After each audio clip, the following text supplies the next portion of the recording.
Vou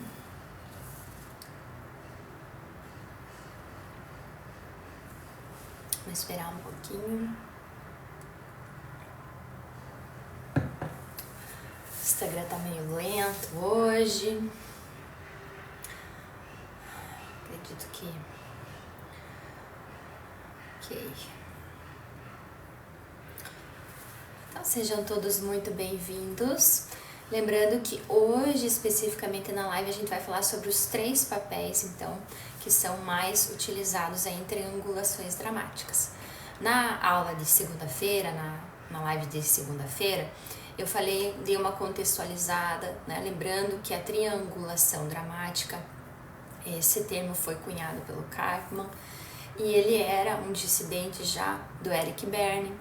Ah, Vanessa, mas às vezes você vem aqui e fala de Freud, às vezes você vem aqui e fala de Jung, às vezes você vem e fala da Gestalt, aí você fala da análise transacional e psicologia comportamental.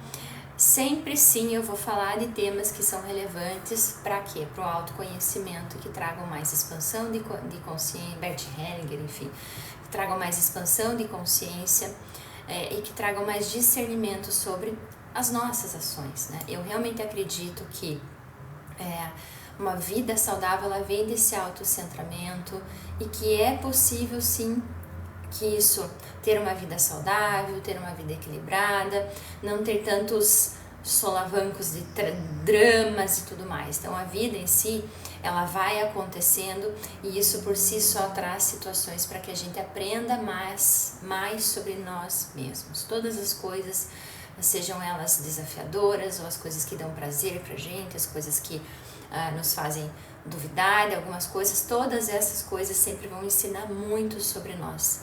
E à medida que você vai se permitindo absorver esse conhecimento aqui, você também vai se instrumentalizando para ter um comportamento, inclusive às vezes diferente desse que você está tendo em algumas situações da sua vida.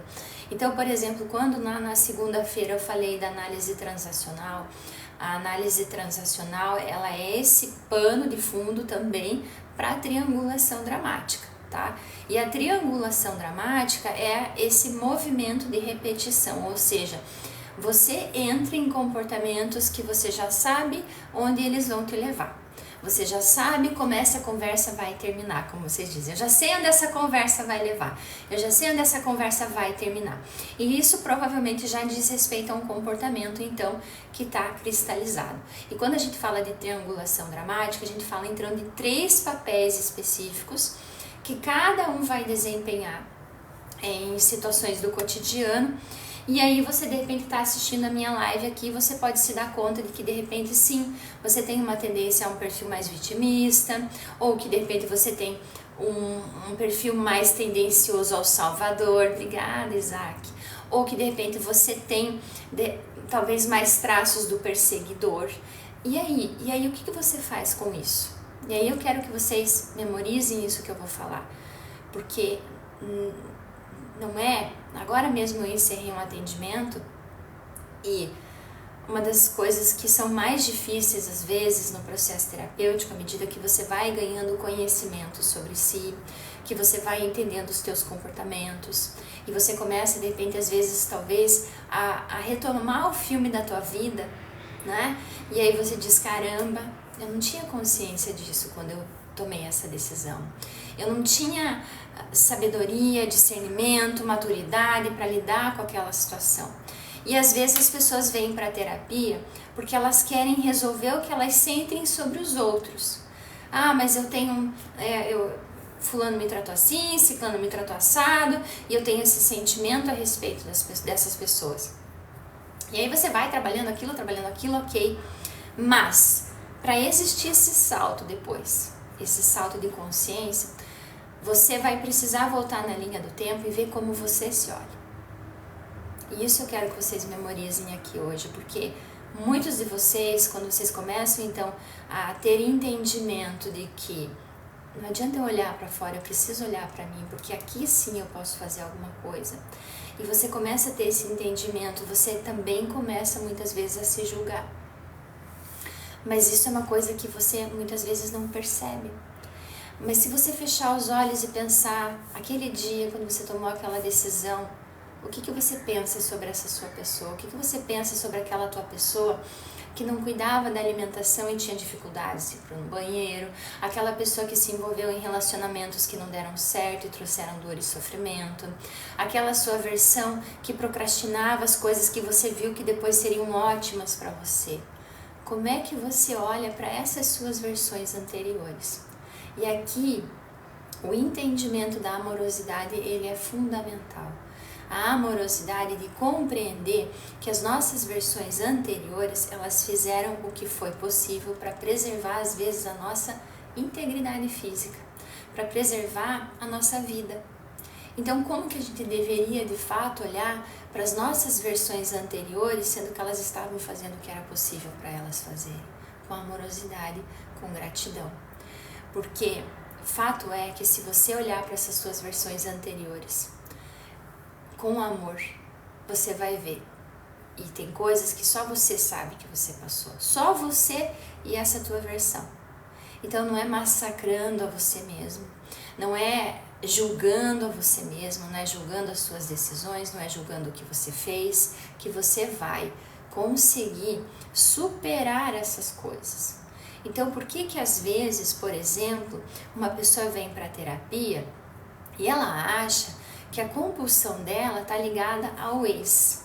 Pode ser que esteja, ou a ex, pode ser que sim, mas às vezes ela tem mais sentimentos ruins sobre a decisão dela mesma do que sobre como o outro se comportou com ela.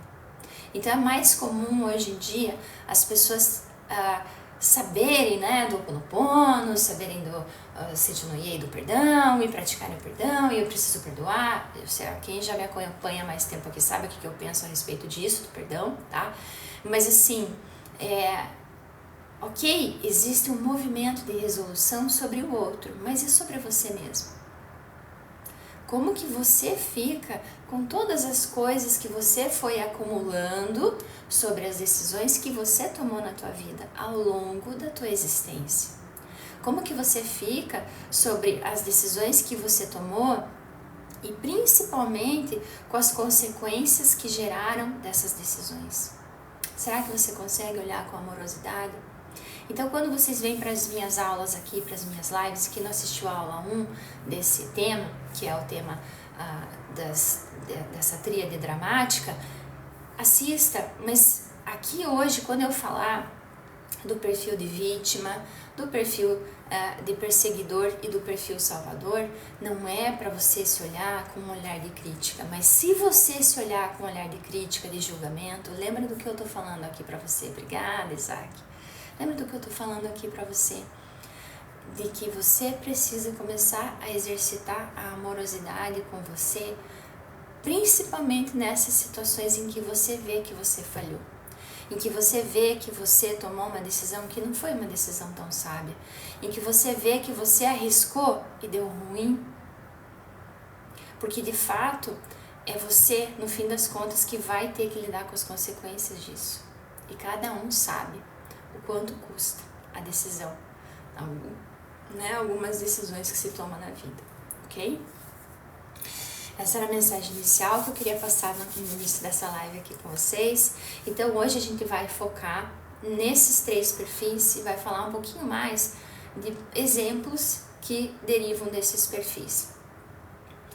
E entendendo então esses perfis, o que você pode fazer? Porque eu estou fazendo a minha parte, eu estou vindo aqui compartilhando um saber com vocês, compartilhando um entendimento com vocês, mas quando acaba a live da Vanessa, não acaba o serviço de vocês. Quando acaba a minha live, acabou o meu trabalho, mas começa o de vocês. E o que isso quer dizer, Vanessa? Isso quer dizer que não é para sair dessa live, simplesmente acabou a live, eu não vou mais pensar nisso, e semana que vem ou outro dia, quando a Vanessa fizer a live, a gente vai pensar sobre outras coisas. Não. Acabou a live comigo aqui, começa o trabalho de vocês. Então, eu sempre digo que é importante vocês terem um bloco de notas, um diário, um paper, alguma coisa, mas para vocês começarem a criar intimidade com vocês, criar intimidade com a consciência de vocês, ok? E olhando então para esses papéis, eu vou começar a entender mais o macro das relações, entendendo que às vezes essas situações são passatempos. Ontem na live eu expliquei, de segunda-feira, né, que existem jogos de primeiro, segundo e terceiro grau, ok? E fora a parte isso, né, essas dinâmicas, elas têm um começo, um meio e um fim, ok? Ou seja, existe uma preocupação nos jogos psicológicos de se preservar uma posição, de se manter naquele lugar. Então é importante aqui, quando você se identifica com o papel de vítima, o que seria uma saída saudável? E você se permitir pensar então, a partir do que a gente está conversando aqui, em quais seriam essas possibilidades que você pode colocar no teu bloquinho de notas para começar a trazer mais equilíbrio, para começar a substituir sistematicamente esse comportamento aqui. Eu estava ouvindo a Vanessa falar e eu percebi que eu tenho muito característica do perfil salvador. Então, você vai se instrumentalizando para que você traga algum equilíbrio com outras habilidades de comportamento que não sejam essas, ou faça menos disso que você costuma fazer, que também já é uma grande coisa. Então eu percebi que eu me vitimizo demais, ok? Eu uso muito esse papel, então eu posso usar outros papéis, né? E aí tem uma outra teoria da psicologia que foi desenvolvida por Moreno, que inclusive ele fala pra gente, e eu uso isso às vezes como um recurso terapêutico também, a gente simular que tá em papéis diferentes. De repente eu tô num papel de vítima e eu imagino que eu tô empoderada, que eu tô segura, e eu posso brincar disso, posso brincar com os meus filhos, posso brincar com meu marido, posso brincar com as pessoas no meu trabalho, e simular um personagem diferente, para que você vá absorvendo mais daquilo que você quer ter na sua vida e tirando daquilo que não faz tanto. Então, Moreno diz que quando a gente costuma muito a usar, né, o mesmo papel, a gente está reforçando aquele comportamento nas outras relações que você tem também. Então,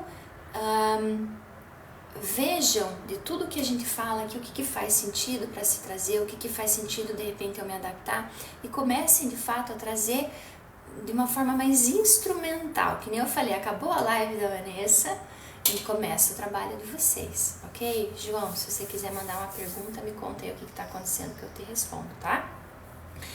Então vamos lá. Lembrando de novo, essa teoria vem lá do Eric Berne. Eric Berne foi aluno do Freud também, mas ele realmente fez ao meu ver, uma teoria disruptiva, porque ele trouxe um contexto que não leva nada em consideração ego, id, superego, pulsão sexual e nada dessas coisas, né? Eric Berne realmente ele se fixou nas transações, nas trocas que acontecem entre as pessoas, na fala, na entonação de voz, na gesticulação, então, e em como isso se desenrolava na história de vida da pessoa. Como é que esse script vai se desenrolar, então, na vida dessa pessoa, na história dessa pessoa, na configuração do destino dessa pessoa. E aí que depois dele, pegando muito do que o Berne fez, veio o Kahneman e trouxe esse conceito de triangulação dramática, que é bastante útil sim, para entender alguns aspectos de comportamento e adaptar, ok? Então a teoria em si, se a gente não traz para a prática, ela não tem funcionalidade nenhuma. Ela apenas é um referencial do entendimento do comportamento humano. E a partir disso, com a minha consciência, eu tenho a possibilidade então de escolher sobre qual. Eric Berne, isso mesmo, Eric Berne. Em 1950 ele estudou com Freud, acho que foi isso, não sei agora, ou ele morreu em 1950, não tenho bem certeza. Mas enfim, aliás, quem quiser se aprofundar nesse tema, vale a pena estudar sobre análise transacional. Ao meu ver, é uma teoria bastante simples, ela é muito mais utilizada dentro do ambiente corporativo, dentro do ambiente organizacional, para reconfigurar alguns papéis, para tornar a comunicação mais assertiva, ok? Então, Rafael, se de repente você trabalha numa área corporativa, vai ser muito instrutivo, sim, você entender mais sobre as dinâmicas de comportamento, né? E aí depois vem o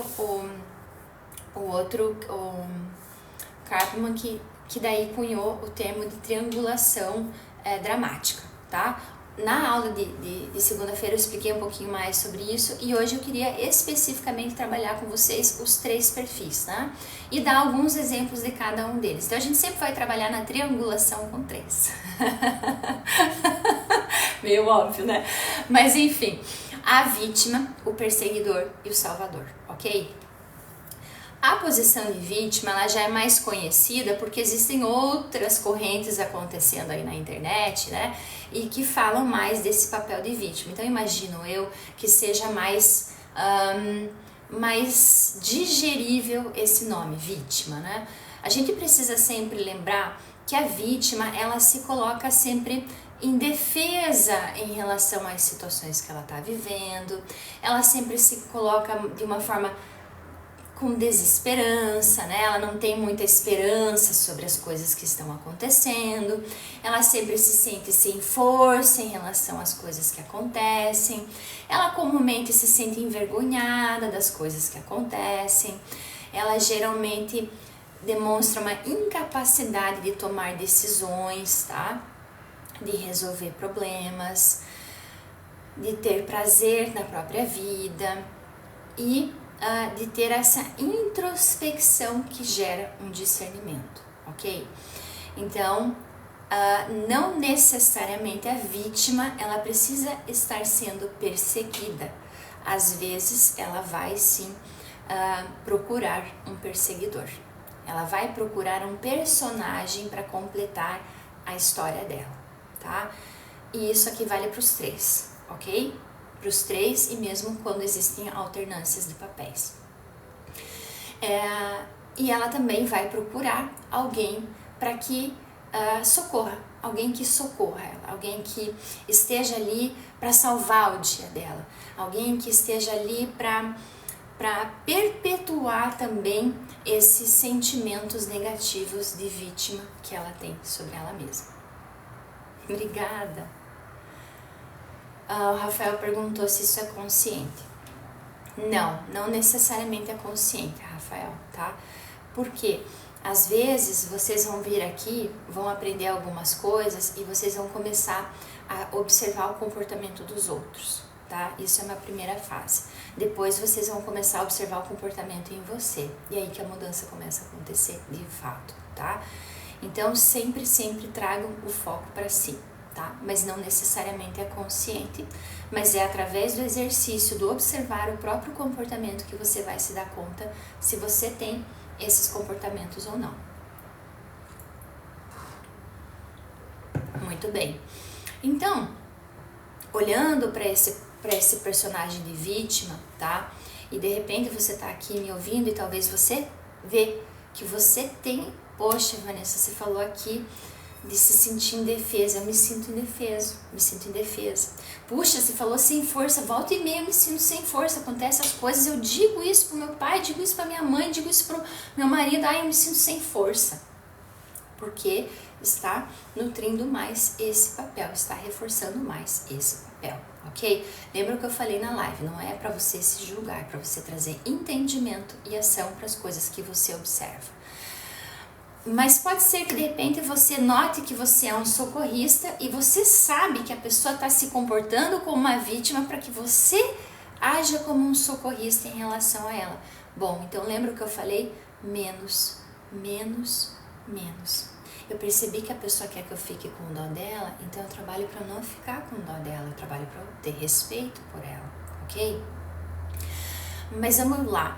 Por exemplo, uma coisa que acontece muito, tem clientes que eu atendo e que tem essa característica do socorrista, eles começam a trabalhar num lugar e as pessoas começam a falar do diretor, do superior, do quanto elas trabalham ali há tanto tempo, elas não são reconhecidas, elas começam a falar da carga de trabalho delas, de quanto isso é difícil, elas começam a dizer que parece que tá todo mundo contra elas. Tome muito, muito cuidado, tá?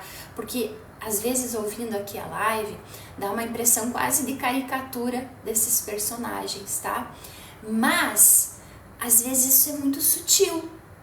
Isso começa muito sutilmente, você pode ter ido lá tomar um café no ambiente de trabalho e a pessoa disse, ai, de novo eu fui nessa reunião e o meu gestor me humilhou na frente de todo mundo, porque ele sempre faz isso, porque esse cara é um, né, e xinga a pessoa. Pessoal, vamos dar like aqui pra quem tá na minha live do TikTok?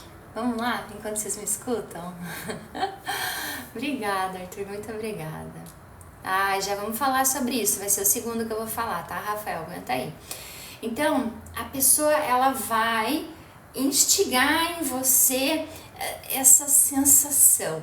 Eu sempre falo aqui pra vocês, pensamento, sentimento e comportamento, né? Então, a consciência, ela vem da gente começar a observar nessa fala da pessoa, o que eu senti com isso? O que isso reverberou em mim? O que isso fisgou em mim? E começar mesmo a prestar atenção nisso.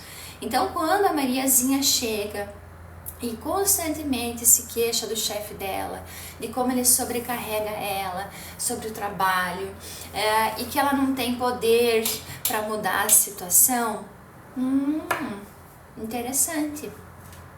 Isso que você deveria responder. Essa é a resposta para Mariazinha. Interessante, Mariazinha. E a Mariazinha, às vezes, ela já está há 10 anos trabalhando nesse lugar. Olha como é difícil para ela. Entende? E aí, o Salvador, ele vai pegar ranço já. Pô, ele começou ontem na empresa, estava super feliz, ele foi tomar um café, encontrou a Mariazinha, e a Mariazinha falou do quanto é difícil essa carga e do quanto o diretor dela é uma pessoa má, uma pessoa ruim, uma pessoa que sobrecarrega ela. E aí o Salvador, que não está consciente, ele vai querer salvar a Mariazinha. E aí ele vai querer ficar com raiva já do diretor, porque já se viu esse diretor se comportar desse jeito, e blá blá blá. E aquilo começa a fomentar dentro dele, crescer dentro dele, e ele começa a assumir de fato o papel que a Maria quer que ele assuma. Então vocês percebem como a consciência é um trabalho que a gente vai precisar exercitar ao longo de toda a nossa vida, E à medida que você vai tendo consciência, cada vez menos você vai assumindo automaticamente esses papéis.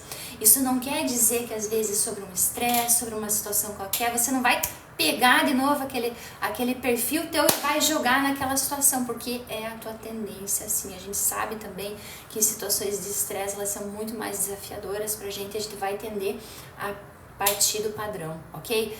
Mas, se você aqui ouviu a Mariazinha se queixar do gestor dela, que ela trabalha 15 anos lá, tá se aposentando lá, e como é difícil pra ela, a resposta que você deveria dar é interessante. Interessante. Você não precisa resolver as questões da Mariazinha, mas a gente já vai falar sobre o perfil 2, que é o Salvador, tá? Aguenta aí. Aí vamos imaginar o João, né? O João, ele se sente incapaz aí de terminar os estudos dele. Ele tá alegando que sempre tem obstáculos intransponíveis, ou às vezes é porque choveu, às vezes porque fez sol. E ele sempre diz que ele nunca vai conseguir melhorar de vida. E aí ele tem esse discurso também a respeito dos obstáculos, a respeito das coisas que ele está vivendo, né? E essa queixa, ela sempre vai gerar no Salvador, né? Ela sempre vai gerar no Salvador uma necessidade de dizer o que o João deveria fazer, como que o João deveria fazer, e acho que você deveria fazer assim, você deveria fazer assado. O perseguidor não, o perseguidor ele vai massacrar o João, né? Porque o papel dele é diferente, né? Ok? Então, de repente, se ele vê que o João não está estudando e ele assume esse lugar, né? Então, vamos imaginar pegar o João aqui e usar um sentido oposto. Em vez de pensar no Salvador, vamos pensar que o João, ele está procurando um perseguidor para ele, né? E aí, então, esse perseguidor pode recriminar o João, pode humilhar o João, pode dizer, realmente você deveria estudar mais, tá? Então, lembre-se que existe sim uma necessidade de reforçar esses papéis, tá? E mesmo uma pessoa que tem um script de vítima, ela vai buscar um salvador e ela vai buscar um perseguidor também, para que ela reforce a posição dela, ok? E como que a gente então, olhando de fora e vendo isso, a gente faz? A gente deixa cada um com as suas dinâmicas e não assume responsabilidade por ninguém, principalmente pessoas adultas, ok? Então esse aqui ainda é o melhor antídoto para qualquer uma dessas situações. A gente deixa cada um com o que é responsabilidade de si mesmo. E não tem esse ímpeto então de corrigir o outro, que é muito comum do perseguidor. O perseguidor fica muito pronto sempre para dizer o que o outro tem que fazer e como que é o jeito certo e esse jeito aqui que é bom, né? E assim ele também reforça, né, o padrão dele, ok? Aí vamos imaginar a Ana, né? Essa aí tá bem comum ultimamente, né? Que ela acha que todos os relacionamentos dela fracassam porque os outros sempre a tratam mal, né? Sempre os outros que não são bons com ela, sempre os outros que prejudicam ela, sempre os outros que fazem mal para ela. De novo, tá? A gente precisa se perguntar, às vezes pode ser que é uma amiga tua que é como a Ana, né? Que acha que ela é uma eterna vítima do comportamento alheio. Mas a pergunta que não se faz aqui é, né? E a pergunta dolorida aqui é, qual que é a tua responsabilidade na manutenção disso? Porque infelizmente a gente sabe que tem pessoas que já foram agredidas verbalmente, algumas já foram agredidas fisicamente e permanecem. Então, qual que é a minha responsabilidade aqui? Ou às vezes a pessoa já demonstrou alguma coisa e permanece. É essa pergunta que vai gerar a mudança de consciência que se precisa para sair de um papel, de um script pré-determinado, para um lugar com mais consciência. Ok? Tá fazendo sentido aqui até agora? A vítima? Fez sentido aqui para vocês? Esses papéis? Eu ficava agoniada no ficar neutro, mas na análise que trouxe faz sentido. Ah, que ótimo, Rafael, muito bom, muito bom. Uma das coisas que eu ensino para os meus clientes é que quando a gente lida com adultos, a gente não tem dó de ninguém. O dó nunca vai ser contribuição. O dó sempre tira essa responsabilidade do outro, principalmente em quem costuma utilizar muito, se vitimizar, né, a consequência, né? A vítima, ela quer tirar a consequência das escolhas, por isso que às vezes ela pergunta, por exemplo, para todo mundo o que ela deve fazer com a vida dela. Mas o que você acha que eu devo fazer? É porque ela não quer assumir a consequência da decisão dela. E ela quer ter a garantia, às vezes, que vai dar tudo certo. Entende? É uma forma também de se vitimizar. Então, às vezes não quer dizer que a gente não possa dar opinião e nem pedir a opinião, mas a dose, a gente precisa saber essa dose, e a dose a gente vai saber à medida que a gente vai trabalhando o nosso discernimento também. A dose daquilo que me afeta e a dose daquilo que vai ser saudável para mim. Então, se recorrentemente eu tenho esse tipo de comportamento, é bem provável que não seja saudável, né?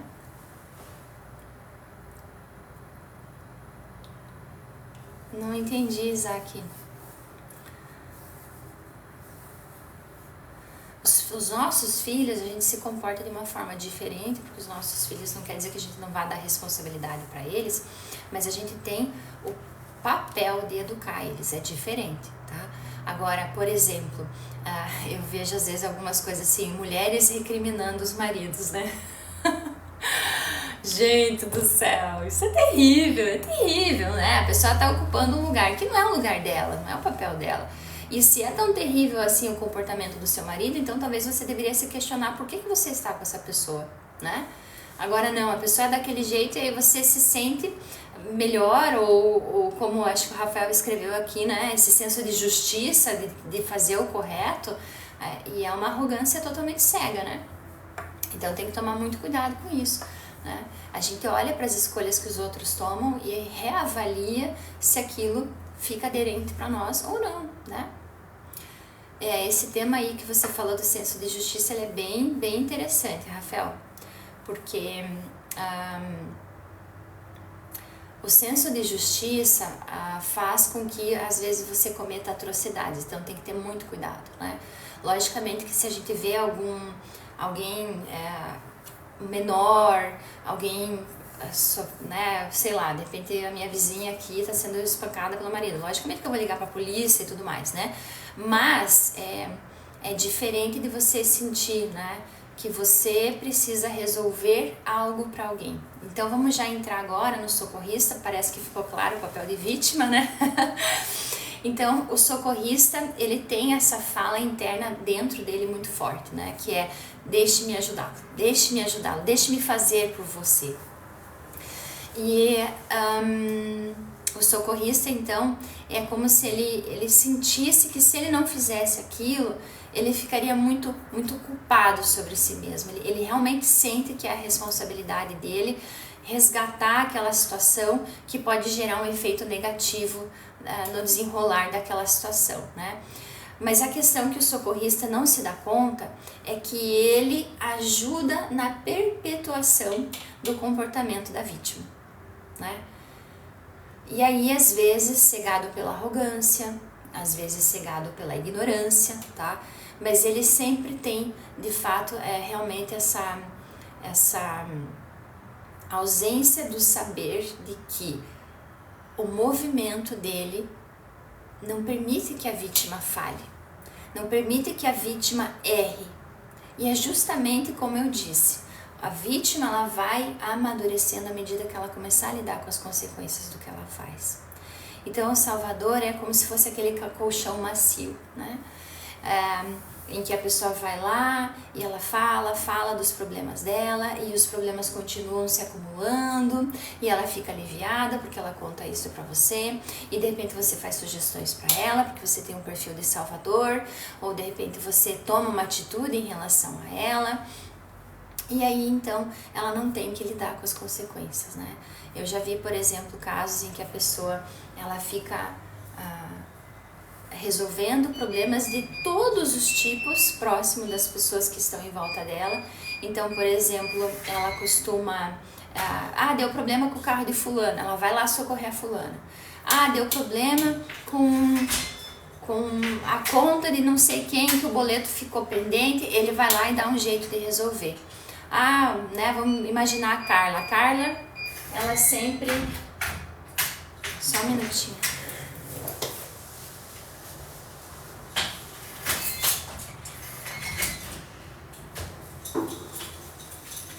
Então vamos imaginar a Carla, né? A Carla, ela tem ali o irmão que tem um problema com dinheiro. E ela sabe que o irmão sempre gasta, ou o pai dela sempre gasta o dinheiro de uma forma irresponsável. E ela tá fazendo as economias dela com muito custo, e gente, eu atendo isso a toda hora, né? E ela sente que ela tem que ajudar o irmão. Ela sente que ela tem que amenizar a situação do irmão dela, ou do pai dela, ou de quem quer que seja, tá? Questões financeiras acontecem muito de se revelar perfil socorrista, e não é raro, tá, acontecer de dar outros problemas aí, e com certeza não vai resolver o problema do irmão, tá? Vamos imaginar aqui um colega de trabalho que sempre está atendendo a demanda dos outros também, né? Vamos imaginar o Roberto. O Roberto, ele sempre para o trabalho dele para ajudar os colegas. Ele estava fazendo o fechamento, chegou um colega, ele para ajudar o colega. Uma pessoa que tem um perfil Salvador e está na posição do Roberto, ela vai ter extrema dificuldade de assumir posições de liderança. Extrema dificuldade de assumir posições de liderança. Por quê? Porque ele não vai conseguir respeitar o planejamento das coisas. Porque qualquer outra prioridade que venha antes, que não seja ele mesmo, ou seja, o amigo, o vizinho, o colega que chamou, não sei o que, deu um problema no outro setor, a gente precisa de ajuda, o Roberto vai deixar e vai lá fazer isso. E para a pessoa poder crescer profissionalmente, ela precisa estabelecer limites saudáveis. Ela precisa ter planejamento e ela precisa respeitar o papel que ela assume. Então, se ela sempre é o salvador, o quebra-galho de todas as situações, dificilmente ela vai ter força para desenvolver as coisas que ela precisa desenvolver. Dela mesma, porque ela sempre está cuidando dos outros. Isso, ajuda no comportamento da perpetuação da vítima, exatamente. A pessoa salva todas menos ela mesma. Isso, salvador sim. Então, existe um prejuízo aqui do salvador, por quê? Porque ele, de fato, abre mão de si mesmo. Né? Ele abre mão de si mesmo, ele tem também uma satisfação com isso, né? Ele tem também, às vezes, uma dificuldade de se posicionar em relação a isso.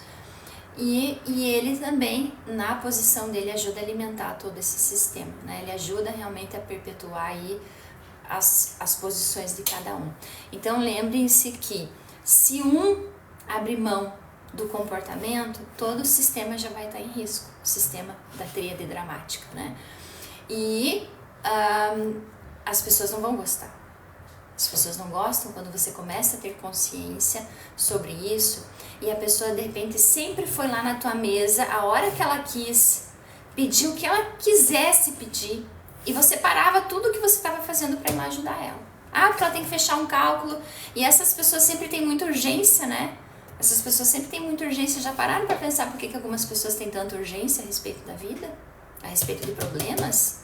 Porque geralmente elas foram ineficazes anteriormente no que era a incumbência delas.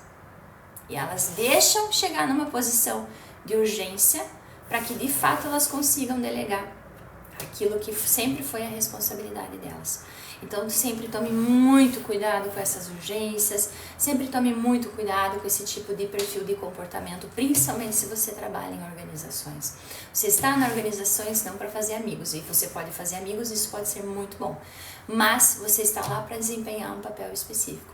E se você não desempenha o teu papel com destreza e habilidade, você está prejudicando não só você, mas você está prejudicando as pessoas à sua volta também. Tá? Aí quando chega a nossa vez, por fazermos nos sentimos que não recebemos volta.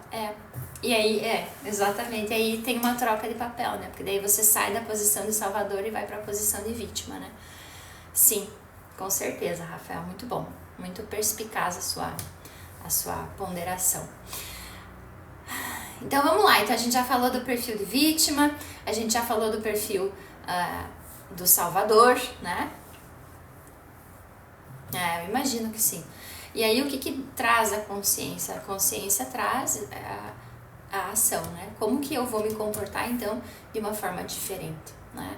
Quando a Mariazinha vir aqui falar comigo de novo, do namorado dela pela 1000ª vez, quando o João vir falar comigo de novo sobre a urgência e fechar aquele relatório que ele não conseguiu, como que eu vou me comportar diante desse sistema?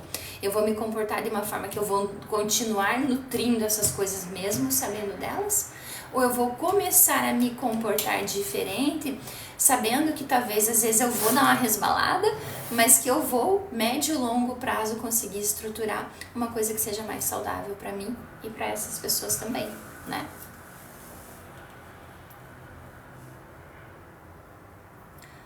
Até aprendi que para amar o próximo tem que amar primeiro a si mesmo, com certeza. Boa tarde, já que seja bem-vindo também. O papel do vilão, então, que é o perseguidor, ele geralmente é mais caricato mesmo, né? Ele geralmente tem uma fala mais incisiva, mais rude, e ele tem essa tendência a projetar a culpa, né? Então ele fala que realmente tudo é culpa do outro, a culpa sempre é do outro. E aí que ele se utiliza da culpa, se utiliza da crítica, de um perfil opressor realmente, de um perfil raivoso, autoritário muitas vezes, rígido e superior. Então o perseguidor, ele sempre ele tem esse ar de que o jeito, né, o meu jeito, o jeito que eu faço, o jeito que é esse jeito que é o certo, né? Então ele tem bastante uma característica do que na análise transacional a gente chama de pai crítico, né? que é realmente aquela pessoa que sempre se coloca então como com um ar autoritário sobre o outro, não tem um olhar de democracia. O perseguidor, ele tem muita dificuldade de flexibilizar as coisas numa reunião de trabalho, ele vai ter muita dificuldade de flexibilizar as coisas dentro da família também, porque ele não consegue sair dessa posição em que ele é o certo, né? E aí, como que ele reafirma a posição dele sendo certo, fazendo dos outros errados, né? Lembre-se lá que eu falei na primeira aula que o jogo, ele tem um começo, um meio e um fim, e sempre o objetivo final é reafirmar a própria posição. E aí, para quem não assistiu a minha série sobre o ego ainda, eu sugiro que você assista a minha série sobre o ego para entender essa questão da posição, da reafirmação, da necessidade de afirmação, tá? Acredito que vai ajudar muito. Então, vamos imaginar o Marcos é um gerente de equipe, né? E a equipe não atingiu metas. Para o Marcos é a equipe que é culpada, né? Ele vai criticar as decisões que foram tomadas, o jeito que foi feito, como foi feito, e ele acredita que se alguém tivesse ouvido a maneira que talvez ele nunca disse, mas que ele pensou ou não ouviram ele, e se tivessem feito isso, tudo então sairia de uma forma diferente. E ele tem também uma tolerância muito baixa em relação aos erros dos outros, ok? Boa tarde, Vanessa. Boa tarde, Doisian. Já vou te responder, tá? Boa tarde também, obrigada pelas flores, muito obrigada. Vamos imaginar a Laura, né? Ela é bastante inflexível com os filhos, ela sempre impõe regras muito rígidas em relação aos filhos, ela pune eles severamente a qualquer desvio. E ela sempre diz também, principalmente, que ela tá irritada por causa dos filhos, ela tá nervosa por causa dos filhos, ela não cresceu profissionalmente por causa dos filhos, porque ela tinha que cuidar dos filhos, enfim, tá? Então existem algumas formas aí de você agir como um perseguidor. Que mais?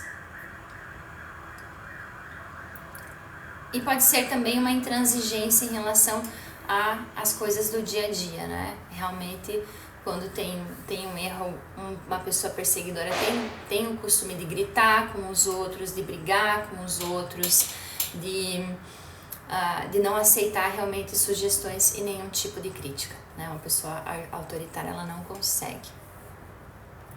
Sim, Eric Berne tem um livro que é fantástico. Não é dele não, na verdade, tá? Mas esse livro é um livro super antigo, muito, muito, muito antigo. Eu acho que você vai encontrar só em sebos. Mas aqui tem tudo que você precisa para entender tranquilamente a análise transacional com experiências da Gestalt, tá? Tem exercícios. Eu até hoje, a respeito de análise transacional, não encontrei nenhum livro melhor, tá? Então, esse livro aqui, ele não é, na verdade, do Eric Berne, é do James E. Jung Art, tá? Quem quiser. Aqui, ó. Será que dá pra ver? Tem uma menininha na frente. Aqui, ó, pra quem não viu. Ok? E esse livro aqui é fantástico, tá? É um livro bastante técnico, tá? Na internet, pelo que eu sei, tem cursos também de análise transacional muito bons e vale a pena, tá? Vale muito, muito a pena. Ok? Então, o que é importante lembrar aqui? Lá, vamos fazer um review da live, né? Que a análise transacional surgiu, depois veio o Kaplan e trouxe esse conceito, então, da tríade dramática. A tríade dramática, ela vamos dizer assim, como é que a tríade dramática ela vai se formando? Ela vai se formando com o intuito de ter um alívio de uma tensão, ok? E aí, isso quer dizer o quê? Isso quer dizer que é um padrão de comportamento específico para aliviar algum tipo de tensão interna que se tem. E aí os papéis, então, vão reforçar, né, a posição que você ocupa dentro da resolução ou não resolução dessa questão. Então a pessoa está passando por uma dificuldade no trabalho e ela está num perfil de vítima, ela vai precisar trazer sempre o outro para falar para o colega, para ver se o que ela falou para o colega vai chegar para o diretor dela. Ou se de repente o colega vai tomar as dores dela e vai conseguir resolver as coisas para ela. Então lembra, a vítima ela sempre tem essa sensação de impotência, ela precisa do outro para que esse outro reforce a posição dela de vítima, mas com essa ilusão de que esse outro resolva esse quadro dela, que vai ser o salvador dela, né? E o salvador, ele tem já também esse outro lado em que ele tem essa necessidade de afirmar a posição dele através dessa ajuda do outro, né? A pessoa sente realmente que se ela não fizer nada, ela vai se sentir culpada, ela não quer conseguir lidar com essa culpa dela e ela é impelida, então, a agir dessa forma, ok? Então, aí acaba um sistema nutrindo o outro, né? Assim como o perseguidor também vai ter uma tendência a procurar pessoas que aceitem também o lugar de vítima e pessoas que aceitem o lugar de salvador. E aí assim existe essa gestão do conflito, né? Eu posso falar tudo o que eu quero porque um vai suportar, o outro vai mediar e as coisas vão continuar sempre como elas foram. E aí de volta eu friso para vocês que sempre quando a gente fala de jogos psicológicos e da triangulação dramática, a gente não está falando da resolução, a gente está falando da perpetuação de comportamentos. E essa perpetuação de comportamentos não necessariamente ela é saudável, certo?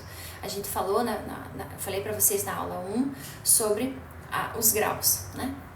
O grau 1 em que não existe um prejuízo, né? O grau 2 em que existe um prejuízo e o grau 3 às vezes que as pessoas se agridem, as pessoas brigam no trânsito, as pessoas assassinam umas às outras por causa desse ímpeto de resolver a situação ou de reafirmar a posição. Então é crítico, tá? Não é uma coisa saudável, não é uma coisa que a gente deve se inspirar. A gente deve olhar para a triangulação dramática, observar em você, né? Como eu falei, a live da Vanessa acaba, começa o trabalho de vocês. Não é porque não tem live que vocês não vão ter trabalho.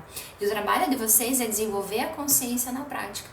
Então, de tudo que você ouviu aqui hoje, até sexta-feira, quando vai ser a próxima live, o que você vai observar do teu comportamento e o que você vai abrir mão para que você não entre mais nesse tipo de isca para jogos psicológicos, ok? Jogos de manipulação, tranquilo? Tem alguma pergunta aqui? O nome do livro? O nome do livro é Nascido para Vencer. Todo mundo conseguiu anotar?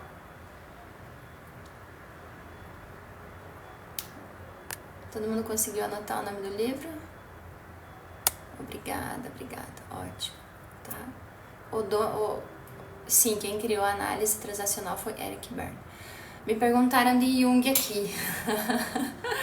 O que foi a pergunta mesmo? O que eu acho do Jung?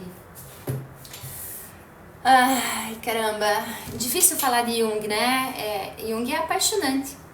Jung é apaixonante por vários motivos, assim como eu fui apaixonada por Freud, fui apaixonada por Jung, depois me apaixonei por Reich, depois acabaram minhas paixões na psicologia, mas eu acabei escolhendo a Gestalt, né? Não cheguei a ficar apaixonada pelo Fritz Perls, mas é um ser humano também fantástico. E Jung é apaixonante para mim porque ele trouxe esse olhar que até então não existia para o indivíduo, né? E eu tenho profundo respeito pelo trabalho do Jung, porque eu realmente, como eu disse no começo da live hoje, para mim é um processo de autocentramento, que é totalmente diferente de você ser egoísta, de você ser egocêntrico.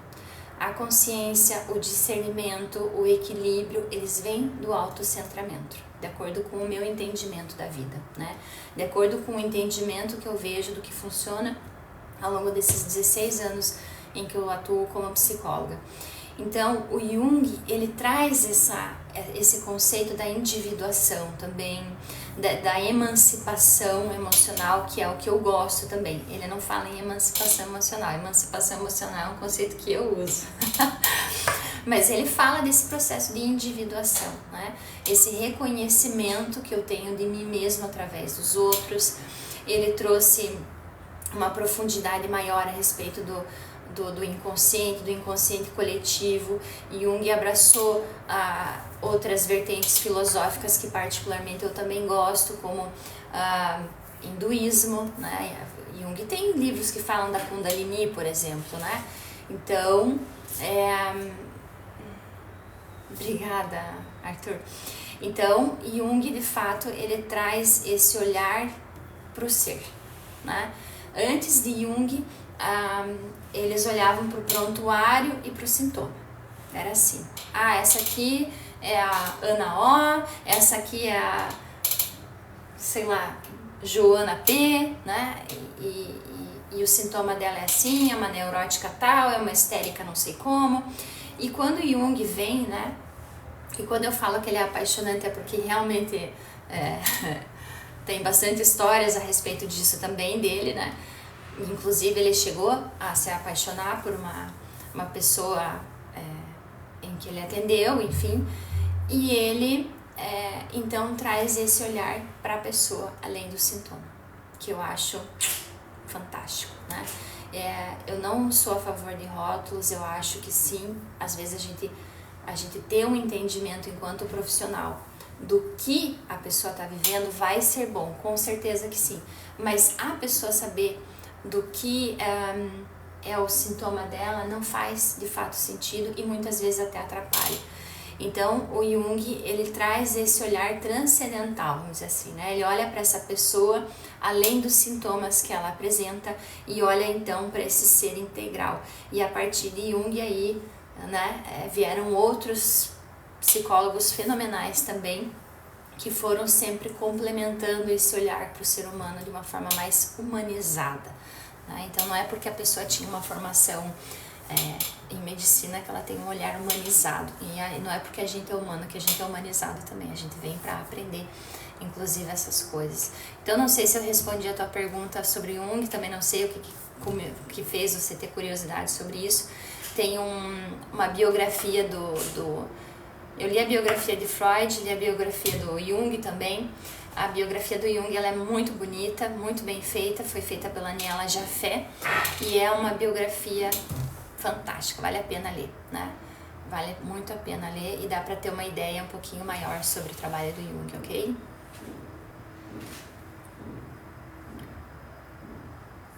Existe a possibilidade... Não entendi, Arthur. Não entendi. Você tem a possibilidade do cliente se apaixonar? Tem, com certeza que tem. Mas aí o terapeuta tem que ter a responsabilidade de lidar com isso. Inclusive é muito comum que isso aconteça, principalmente quando é uma relação psicólogo com um homem, ou de repente a pessoa pode ser homossexual, enfim, né? Pode sim acontecer, mas a gente sempre precisa lembrar que o terapeuta foi procurado por um motivo e que a paixão, muito provavelmente, para não dizer 100% certeza, 99,9%, essa paixão, ela também tem uma função dentro do processo terapêutico.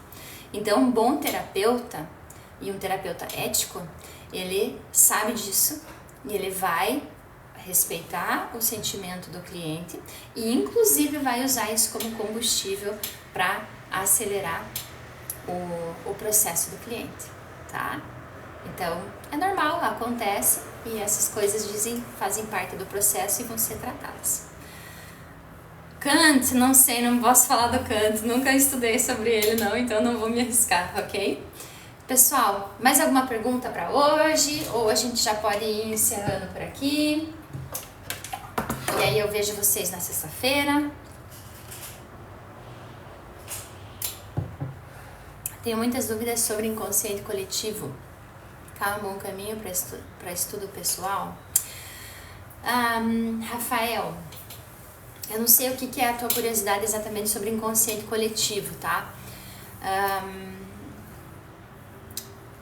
Eu acho assim que se você tem uma intuição, segue a tua intuição. Vai estudar, pesquisa. Quem já estudou mais Jung sugere que você comece pelos últimos livros, porque Jung, diferentemente de Freud, e essa foi uma das maiores brigas deles dois, né? Jung não tinha compromisso com a teoria, né? Jung, ele tinha um compromisso com a verdade. E isso eu nem tô criticando o Freud com isso, tá? Mas assim, ó, isso quer dizer o quê? Ele foi evoluindo dentro dos livros dele, a linha de raciocínio dele. Então, às vezes você vai ler o primeiro e o último livro e você não vai ver muita similaridade nisso, tá? Então, acho bom você só dar uma pesquisadinha, mas segue a tua intuição, tá bem? Ok, pessoal? Acabei me estendendo aqui, né? A live ficou longa, mas foi muito, muito legal. Espero que vocês tenham gostado desse tema. E aí a gente se encontra, então, na sexta-feira pra gente evoluir mais aí nesse processo juntos. Lembrando que terminou a live com a Vanessa, começa o trabalho de vocês, tá?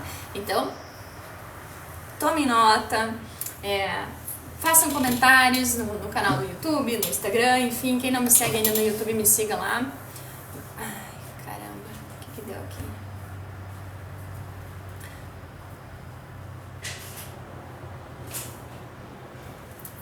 Me sigam lá, @VanessaSanderPsicóloga, ok? E lá tem todas as aulas, porque aqui não vai ficar salvo não, tá bom, Arthur? Eu espero você então sexta-feira, 12:30, ok? E aí a gente vai evoluindo todos juntos aqui, ok? Ó, um beijão pra todo mundo que tá aqui no Facebook, obrigada pela presença. Obrigada a todo mundo que está aqui pelo YouTube também, muito obrigada pela presença. Quem não me segue ainda lá no meu Instagram também, vamos fechar 3.000 lá no Instagram, vocês me ajudam? Psicóloga Vanessa Sander, tá bom? Ó, beijo pra todo mundo que tá aqui no Instagram e tchau, tchau pra todo mundo que tá aqui no TikTok também, tchau, tchau. Muito obrigada, Rafael.